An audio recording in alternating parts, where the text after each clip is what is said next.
The 14th year of Chenghua. Arc 6, The Case of Xianghe County. Chapter 73. Dark Road. Conceiving a child during the filial mourning period could not be described as a huge matter, but it couldn't be labeled as a minor one either. With a bit of caution, the child's birth date could be falsified and then things would be done and over with. With a bit of carelessness and no falsification, as long as no one ever complained, it would never become an issue, anyway. Liang Wenhua had been cautious. Following the birth of his son, he had falsified the household register so that even if someone calculated forwards, they wouldn't find any faults. Such a maneuver could only coax ordinary folk, however. If the Xianghe or two depots wanted to investigate, they would be able to determine even how old his own mother had been when she started speaking, to say nothing of this inside information. Anyone in the capacity of a court official had to pay particular attention to their reputation. Whether it was a real or a fake one didn't matter as long as no one denounced you, you'd be fine. Once someone did, though, that official needed to take responsibility and stay at home and wait to be dealt with. Those were the rules. Tang Fan barely managed steady his breathing. Did you do it? I wanted to, but, unfortunately, that honor was snatched from me, Wang Ji said sullenly. That man Suizhou sent people to dig it out. Starting from the instance Tang Fan had given him ideas through Pan Bin, he had owed Tang Fan many favors. Even though the other was only a minor, fifth-rank official, he had helped him with work again and again. Wang Ji was not a kind-hearted person, but he was proud and unwilling to be subjected to others' grace with no reciprocation. As was said, debts of money were easy to repay while debts of favors were hard. Against his expectations, he had never been able to find a chance to pay Tang Fan back.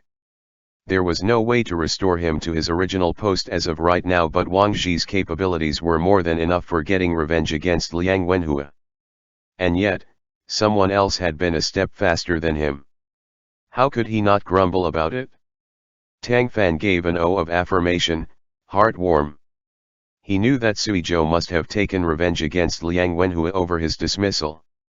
Since they had a good friendship, the former had needed to avoid conflict of interest and could not directly report as much, thus why he had gotten Shang Guanyang for the denouncement. As he wasn't at the bureau, Tang Fan's information flow was not so comprehensive. As far as I'm aware, Shang Guanyang and the Xianghe aren't friendly. Why was he willing to do this? He's from Huading Songjiang Prefecture, Wang Ji answered simply. Tang Fan immediately saw the light. The reason was none other than Minister Zhang, who was sent to Nanjing by the head of the cabinet, was from Songjiang. Shang Guanyang was avenging Zhang Ying. Shang Guanyang is from Zhang Ying's hometown and is also his junior. He had frequent contact with him, Wang Ji went on. He dares not attack Wanan, but he still had the courage to denounce Liang Wenhua. I never knew that Sui Guangchuans learned how to get someone else to kill for him, too. What about Liang Wenhua, then? He's reflecting upon his actions at home, surely. Wang Ji chuckled. As if. These couple of days have really been exciting. That man is shameless. Instead of staying at home, he insisted upon heading into the bureau every day, but the more he did that, the harsher everyone else criticized him. The censors are bored all day and keep on the lookout for any cracks in people's eggshells, like a bunch of flies, so how could they ever let a situation like that slip past? The lot of them swarmed to denounce Liang Wenhua, ultimately alarming even His Majesty. Wanan could do nothing but transfer him to an abroad post for the time being. Seeing his bemused expression, Tang Fan had to make a guess. In Nanjing. Wang Ji rubbed his hands as he chortled. But of course. He's gone to keep old man Zhang company. Enemies meeting face to face, eyes going exceptionally red. Who knows how they're going to duke it out? Tang Fan shook his head, thinking to himself that would have been really exciting. Still, no matter how much it was, he couldn't exactly see it for himself. At the very least, with this happening, Liang Wenhua's dream of becoming the Minister of Justice was definitely beyond reach. The gap between Wang Zhi and Xianghe was that the latter was now relying on Wan'an, while the former found Wan'an's group an eyesore. Liang Wenhua was one of Wan'an's huge helpers, so now that he had been done away with, Wang Zhi felt completely happy to watch the excitement. Eunuch Wang, your own circumstances are now a bit unclear, Tang Fan warned. Wang Zhi was puzzled. Unclear, how? You can't tell. Tang Fan mocked. In the eyes of others, you're one of Consort Wan's people and Wan'an clings to her. Now that Liang Wenhua has been devalued, it would be reasonable to say that you'd sympathize, but you're instead happy to watch the flames. That won't do, will it? Wang Zhi rolled his eyes, not saying a thing. Tang Fan's following words were not a joke at all, however. Because Wan'an shares the consort's surname, he's claimed to being a relative of hers. To say it plainly, since he's sitting stably in his head of the cabinet position, it isn't rare for people to try to cling to him. Now that Xianghe is in alliance with Wan'an, that's basically saying that they're in the same faction. What about you, then? You hate Xianghe and don't look favorably upon Wan'an, but you're not standing on Huai'an's side, either. Moreover, the consort doesn't feel as close to you as she once did. Your situation can be described in 2 words. Completely alone. Tang Fan saying them was unneeded, those words had already showed up in Wang Zhi's heart. He got a chill of terror, his frostily arrogant expression becoming slightly unsettled. In regards to Tang Fan's previous plan, he had felt it to be reasonable and planned to execute it. In contrast, while going down this discussion about Liang Wenhua, he only felt his sense of crisis increase by 100-fold. He was practically sitting on pins and needles, itching to run into the palace straight away, but how could he? Consort Wan would find an excuse to not see him, which was already an obvious indication. His brow tightly furrowed as he gripped his armrests, face as sunken as water. A short while later, he stood up, then solemnly bowed towards Tang Fan. Please instruct me, Master Tang. Whoa. He had gone from calling his name out directly, to promoting him up to master, like a mentor. That kind of treatment was simply impeccable. It also reflected that Wang Zhi was not someone that couldn't ever set aside his posturing. He just needed to see whether his counterpart was worthy of it or not, first. A model pragmatist, really. Tang Fan also stood up to help him up. You don't need to do that, Eunuch Wang, he said warmly. I've already clearly indicated my attitude on this just from coming to this appointment. Things have not reached a point of no return, either. Having acted like that only for Tang Fan to make it stop, Wang Zhi promptly took the out. Then can you explain this to me as soon as possible?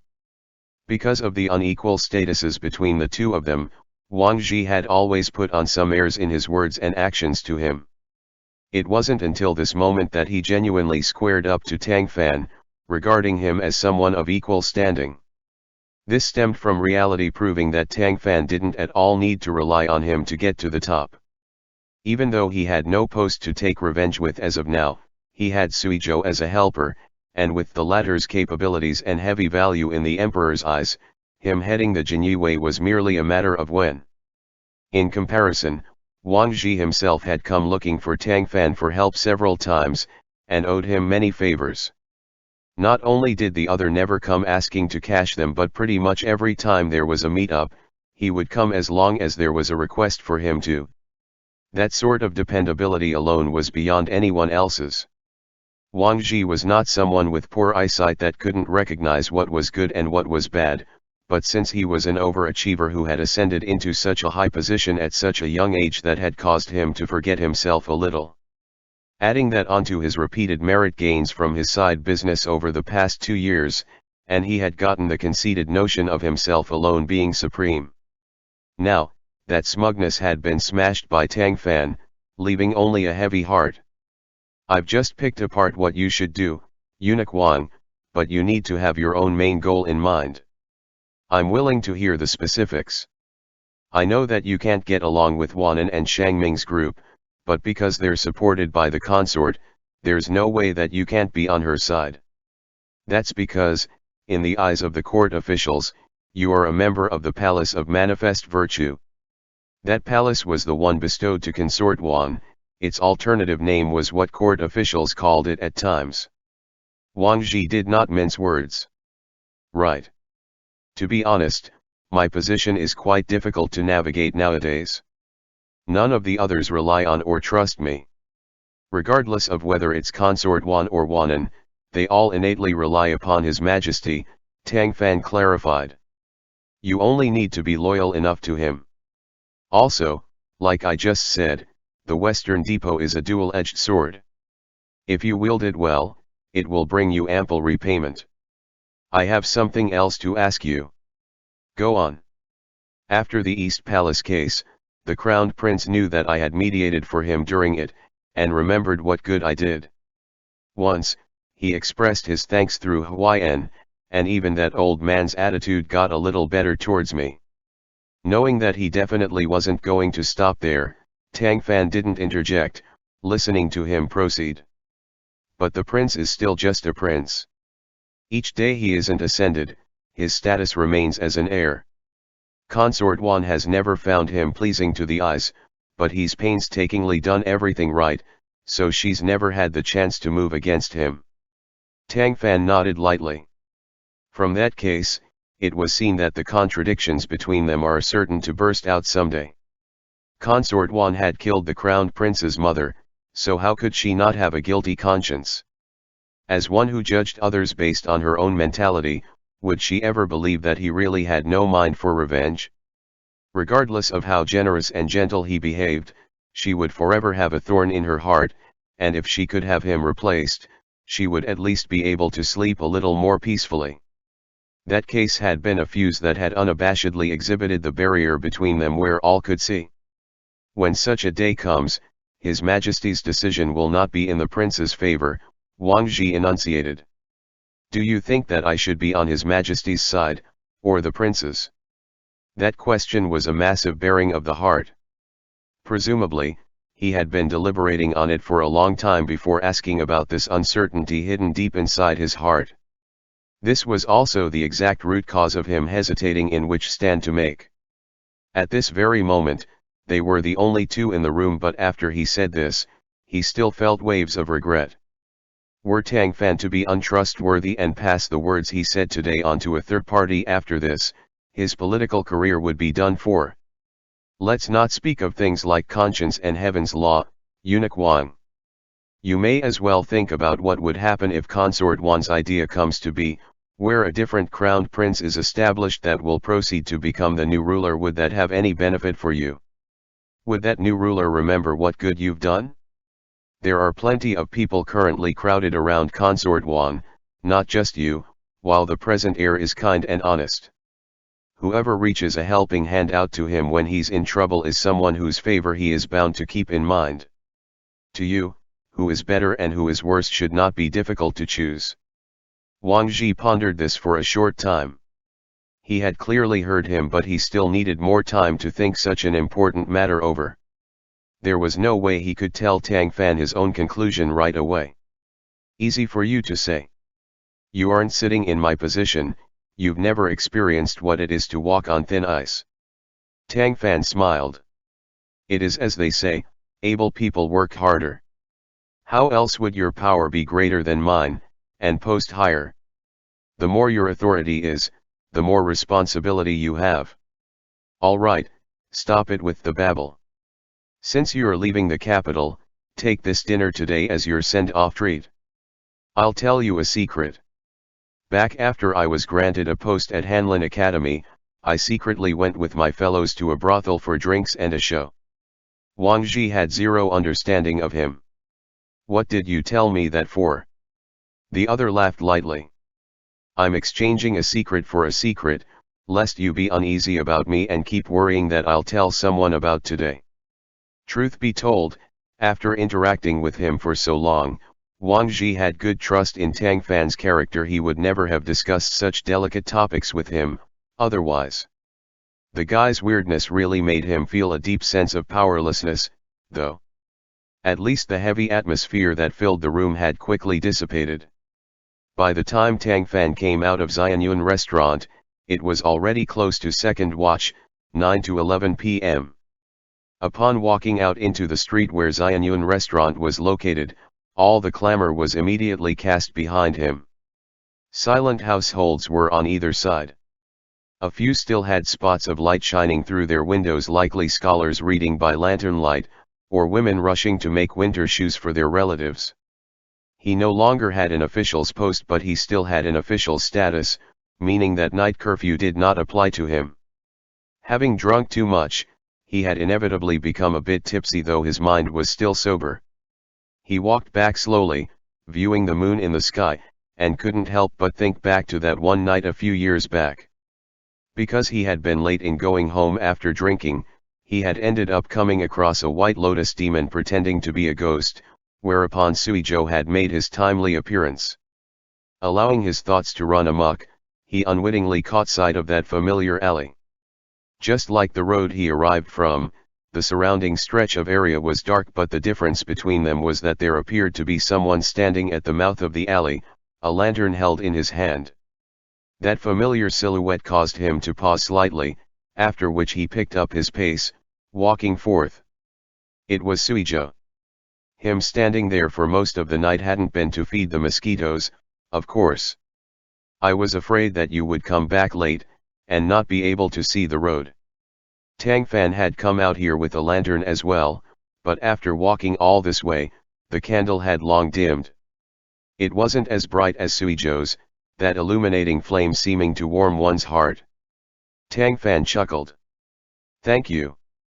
That thanks was not solely for him coming out to meet him. As for what the other reason was, they knew well in their hearts that there were many things that did not need explanation. To elucidate would be to lose meaning. A gust of wind blew over, making the light in Tang Fan's hands struggle on its last breath, then extinguish completely. Suizhou's light source was the last left around. Its soft, dusky glow snaked along the outline of Tang Fan's chin. His handsomeness defied description. The feeling one had when looking at a beauty under lantern light was none other than this. Come on. Let's go home. When wanting to visit an elder sister, one couldn't just go over there because they said they were going to. The He family was big, with 3 generations under the same roof and a whole slew of relatives. Tang Fan's visit would represent the prestige of Tang Yu's birth family, so his gifts needed to be good enough. Thankfully, the capital was at the emperor's feet, and it had everything one could think of. After several days of shopping, he had finally bought everything. And, after such a plunder, Master Tang's savings had regressed by at least a few years. He had been planning to buy a house, as with how big Adong was getting, it was no longer appropriate to have her live under the same eaves as Suizhou anymore. That wasn't to say that Suizhou had any improper thoughts towards her or anything, but in the eyes of outsiders, men and women were supposed to follow decorum, and her reputation needed to be considered. Also, regardless of how thick-skinned Tang Fan was, there was no way he could lodge in someone else's house for all his life. The money Suizhou had helped him save over the past years ought to have been enough to purchase a cheaper property in the capital, but Suizhou was hoping that they could live close together. It would be best to be near so that they could look after each other, of course. Tang Fan had similar thoughts, but unfortunately, the houses neighboring Suizhou's were too expensive, and unobtainable for some time.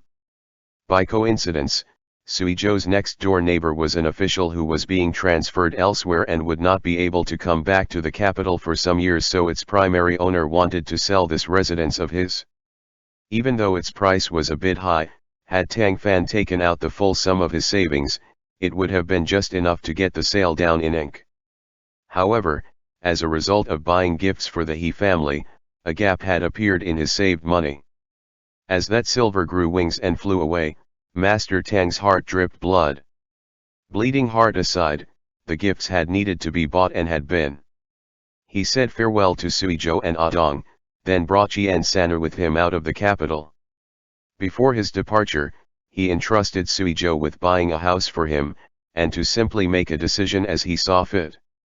As for the issue of money, he would have to borrow it from Suizhou. Since their relationship was so good, it was a what's yours is mine, what's mine is yours type of arrangement, and he owed so many financial debts, he was pretty used to it, regardless. 2 Jinyue were in his convoy as well, one of which was Court General Yanli, who had been in the group at Gong County. Tang Fan currently had no post, but Court General was a true 7th rank. To have a majestic Jinyue come play bodyguard for an idler was an affront to him, but there was nothing he could do about it, as Suizhou had insisted, giving him just 2 options. Either bring them or don't go at all. Helpless, Master Tang had no choice but to submit to that blatant abuse of authority. He wasn't thinking that Suizhou was putting him under surveillance, of course. This was simply how the Jinyue envoy was expressing his concern. All along the road, the carriage lurched, its wheels rolling as Qian San'er drove it. No people were packed inside it, just gifts. The other 3 were riding horses. Having endured the rush at Gong County, Tang Fan had since gotten used to this manner of travel by riding horse. Their current progress was slow, different from their previous hasty spurring. Whenever they were tired, they stopped for rest, and whenever they wanted to go, they would proceed onward. With this atmosphere full of idle carefreeness, strain was not even a topic to talk about. "I'm really sorry to have troubled you with going on a trip with me, Lao Yan," Tang Fan apologized. Yanli laughed brightly. "Where did that come from, Sir Tang? I've gotten a rare chance to laze around that I need to thank you for. I'm no longer a sir. If you don't mind, you can switch it out for my courtesy, Runking." Even though Yanli was a martial artist, he had refinedness within his coarseness. "That won't do, you're our Count's best friend. I'll just call you young master." Tang Fan couldn't refute him. "If you want." Yanli looked at Tang Fan's carriage full of gifts. Are there that many people in the He family, he wondered. "Didn't you bring too many gifts, young master?" Tang Fan shook his head. "That isn't much at all. It likely isn't even enough. Xianghe County is small, but the He family are a local family of officials. Its present patriarch, He Ying, used to be the left participator of the Zhejiang Government Office for Continued Development, and is retired. His eldest son, He Yi, is a palace honorate and now works as an official out of the capital. In this day and age, it wasn't easy to become a palace honorate, and it was even more infinitely difficult for both a father and a son to be officials. Families like the He clan could readily turn into generation of official clans. In addition to that, He Ying's father had also been an official. He had long passed and his time was too ancient though, so he didn't need to be mentioned. Yanli had a realization. "I kind of remember that name, He Ying. Since you've mentioned him, could it be that your sister's husband is He Yi?" "No, that would be He Lin, the second son." "Oh. Where is he acting as an official now?" "He's not. So, he's a provincial honorate." Tang Fan lightly coughed. "He didn't pass the provincial exam." Yanli dared not keep asking. This line of questioning was too offensive. Tang Fan himself revealed the answer of the riddle, though. "My brother-in-law has innate intelligence and was known as a child prodigy. Perhaps he's had bad luck, as after repeated exams and repeated failures, he's currently just a county honorate." Yanli's expression got a bit strange. County honorate was the lowest class of honors amongst scholars. If one wasn't one of them, then they were still a novice. Competition during imperial exams was fierce, and many scholars might not be able to get the former title all their lives. As for those that did, even if they couldn't pass the exam to their way into being provincial honorates, they could at least be teachers back in their hometowns. That was why, looking at the Great Ming as a whole, the title of county honorate was still quite rare. However, that only pertained to average people. The issue here was that the He family had 3 generations of officials. His father had been a third-rank official and his eldest brother was a palace honorate, yet he Lin himself couldn't pass test into being just a provincial honorate, he was merely a county honorate, which was worthless. Yanli, someone from the capital, especially thought so. He had contact with all sorts of officials on the daily, even having met with the cabinet members an unknown amount of times. A county honorate, in his eyes, was really not much to look at. Still, in order to avoid embarrassing Tang Fan too much, he tried to console him. Your brother-in-law is still young.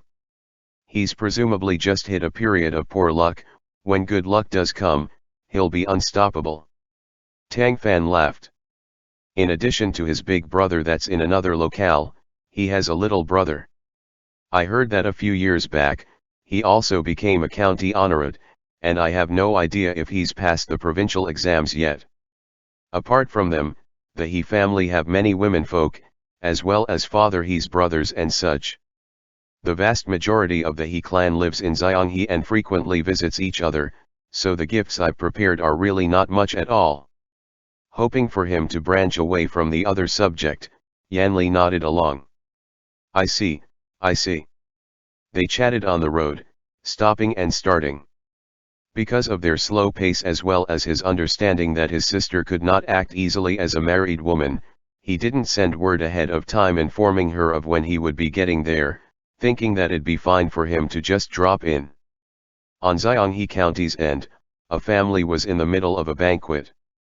Because the roll call of this year's autumnal exams had just been posted and a descendant had passed the provincial exams, the patriarch was happy and had ordered a party to celebrate. Those attending were not just anybody. After the invitations went out, anyone who was someone in the county had come, with even the county magistrate showing up himself for congratulations. Even those that hadn't received invitations still tried every method they could think of to sneak in and have a meal if they could thereby come to get familiar with the host's family, or the local guardian officials, that would yield great profits for them. Needless to say, this family had the surname of He, and was exactly the one Tang Yu had married into. As for who had passed the provincial exams, it wasn't He Lin, but He Lin's little brother, the youngest son, He Xian. Eldest sons were for keeping up appearances, youngest sons were for doting on. The youngest of the family landing provincial honorate made the He elders ecstatic, the home filled with lanterns and decorations to give a festive atmosphere. Many guests had come to sing praises, too, making hands go numb from receiving so many red envelopes. More and more people were seen to come, and some uninvited people that wanted to come fish in troubled waters were quickly barred from entry. From the main hall to the courtyard, a full dozen tables were arranged. Those inside the hall were naturally major figures of the county, the magistrate, deputy, registrar, and whatnot successively came to sit, as did many respectable gentry, the He's family friends, in-laws, and so forth. They were arranged according to status, the not-so-important ones allocated to seats in the yard. The inside of the kitchen was bustling with sky-soaring fires, dishes flowing out like water to the ground. Reportedly, the chefs had been invited over from the capital, the food looking, smelling, and tasting great. Guests filled the gate, good friends filled the seats. It wasn't only male guests that had come, of course, but their wives had been brought along with them. In the back was the place where the womenfolk moved about, which also had over a dozen tables set up. The He family's female relatives were spread out between different tables so that they could entertain the guests at each, and not let any of them feel neglected. Third young master He passed into being a provincial honorate brilliantly. At next year's spring exams, he'll surely be unimpeded his whole journey, and get palace honorate on his first try. He'll truly bring honor to his ancestors, then. As the wife of today's protagonist, Lady Wei, was seated at this one table, the guests at it naturally had to pick out nice things to say. In result, she beamed at that, her mouth was clearly about to split her face to her ears, but she still had to be humble. Such nonsense. Talents flood the land. My husband passed the provincials by a fluke, so that conclusion can't be drawn. If it gets out, everyone will say that our family is too egotistical. A guest familiar with her smiled. No need to be overly modest. He's only 25, yet is already a provincial honorade. Looking at the whole of the great Ming, he can be considered an early achiever. There's 70 or 80-year-olds under the sky that are aging county honorates, and is there any lack of those? The speaker was thoughtless, yet the listeners had ideas. Upon hearing this, everyone's gazes couldn't help but glance at the neighboring table. The reason for that was none other than Tang Yu, wife of the second young master He, who was entertaining the guests. In accordance with present cultural concepts, outsiders ought to call her Lady Tang of He. Lady Wei glanced at her. The latter's complexion was like it always was, a mild and proper smile on her face as she introduced dishes to the women beside her. It wasn't clear whether she had heard anything. We can't say that, either, Lady Wei grinned. Take our second young master, for example. He has talents and knowledge but poor luck, unfortunately. He's failed the exam over and over again. A woman next to her curled her lip. He's in his 30s and still hasn't passed. He doesn't have much hope, I'm afraid. And yet he still tries to be pedantic and aloof, another whispered. I heard that he shuts himself up in the house and studies himself to death all day long. It's thanks to the great wealth of the He family that it can support such an idler. Wouldn't he have long ruined the household into the ground, otherwise? Lady Wei didn't answer them, lowering her head and eating as she listened with a grin, unable to conceal the smugness on her face whatsoever. He Yi, the eldest young master of the family, had become a palace honorate at 27. If He Xian became one next year, he would only be 26, and the He family would be proud all over again. It was little wonder that Lady Wei basked in this glory, as a married couple was of one body, and wives relied on their husbands' merits. A maid came over in a hurry, going straight for Tang Yu's table and to her side, then leaning over to whisper something into her ear. Tang Yu's face was seen to change slightly. She immediately got up, asked for Lady Wei to go over to a side, and whispered to her. Sister, the second young master is feeling unwell, and has now gone back to his room to rest. I will go see to him, and entrust you with looking after things here. Lady Wei showed a look of surprise. He's ill? Why not ask the doctor over? No need to get so many involved. I think he might have had too much wine, so he just needs to rest. I'll have to trouble you, here. Go on, then, sister-in-law. Tang Yu thanked her, then followed the maid away. Seeing her depart the banquet in a hurry, everyone was a bit bewildered. They all questioned Lady Wei when she sat down again, who smiled. She said that the second young master drank too much and feels unwell. None of them were idiots, so they knew what that implied. Someone laughed. I'm guessing it's not that he drank too much wine but vinegar, Too much vinegar made the heart sour. With Tang Yu no longer around, the others became even more unscrupulous. In my opinion, the second young master he is really shameless. He has no talent and even throws his face away at his little brother's celebration. Doesn't he know who's watching? The second young lady is really pitiful, too. She has looks and talent but she married someone like him. Well, don't say that. Her parents are dead and her family's long since fallen but the patriarch thankfully kept his promise to let her marry into the family. She should be content with this. Wholeheartedly focused on her husband, Tang Yu didn't hear the others talking about her.